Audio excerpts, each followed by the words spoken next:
मैं सुशील यादव आज फिर अपने संपूर्ण दर्शक महानुभावों को हार्दिक नमस्कार तथा स्वागत करता हूं। आज मैं फिर आप लोगों के समक्ष कारिक महाराज के इतिहास और कारिक महाराज की कथा लेकर उपस्थित हूं। हमारे आदरणीय दर्शकों के बीच में आज मैं कारिक महाराज के जो अगला भाग है वो प्रस्तुत मैं बाद में करूंगा।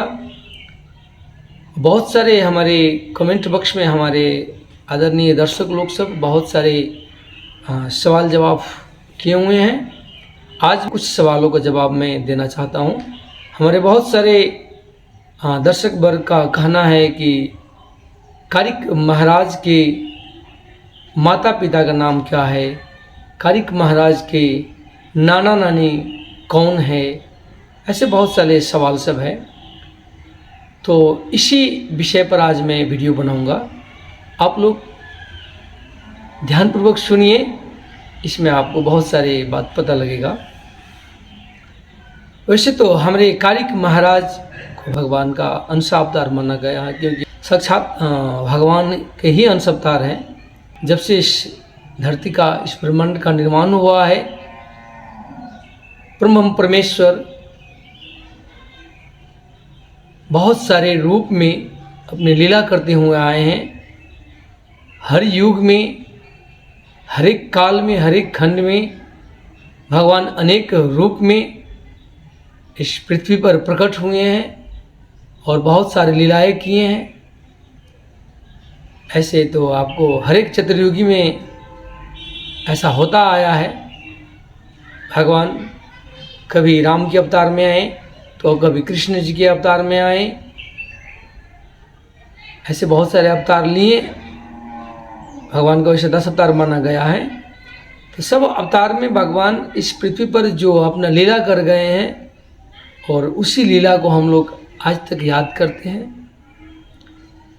तो कारिक महाराज का जो जन्म हुआ है इस धरती पर, वो भी मानव कल्याण के ही लिए हुआ है, इसमें कोई संदेह नहीं है। जब उस समय लवणा जोगिन, आपको महिरिन चमैन, नैना मैना जोगिन, जो धरती पर मानव का जो उत्पत्ति है उसको विनाश करने में तुली हुई थी, तो उस लवणा जोगिन का जो साम्राज्य था, जादू का जो साम्राज्य था, उसको अंत करने के लिए ही दिनकर महाराज ने जब भगवान से स्तुति किए, तब उस समय इस संपूर्ण सृष्टि को बचाने के लिए, मानव सृष्टि को बचाने के लिए कारिक महाराज का जन्म हुआ, इसमें कोई संदेह नहीं है। और बाबा कारिक महाराज के चलते ही आज हम इस धरती पर जो मानव देख पा रहे हैं, उनका ही कृपा है। नहीं तो शायद यदि उस समय हमारे कारिक महाराज का जो जन्म नहीं हुआ होता तो शायद आज के इस दुनिया में जो मानव का सृष्टि है वो शायद हम नहीं देख पाते। तो हर एक युग में इस धरती पर लीला करने के लिए भगवान प्रकट होते हैं, इसमें कोई संदेह नहीं है। तो मैं आपको ये बता दूं कि हमारे कारिक महाराज का जो माता पिता है उनका नाम आप लोग जानते होइएगा। कारिक महाराज के माता के नाम आपको अपुरा सती है, तो कारिक महाराज के पिता के नाम आपको ज्योतिष महाराज है। इसी तरह मैं आपको बता दूं, जो कारिक महाराज के जो बाबा और दाई, जिसे हम दादी और बाबा कहते हैं, तो कारिक महाराज के दादी के नाम आपको धर्मा सती है, तो कारिक महाराज के दादा यानी बाबा का नाम धर्मराज है। इसी तरह मैं आपको कारिक महाराज के ननिहाल के बारे में बता दूं,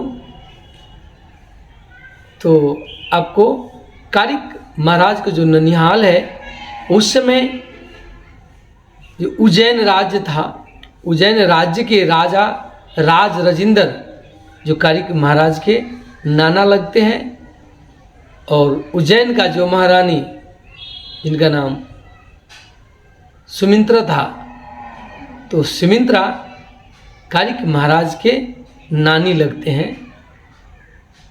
ये बात मैं आप लोगों को अभी जानकारी कराया, और अगला जानकारी में पुनः आप लोगों को दूसरी वीडियो में कराऊंगा।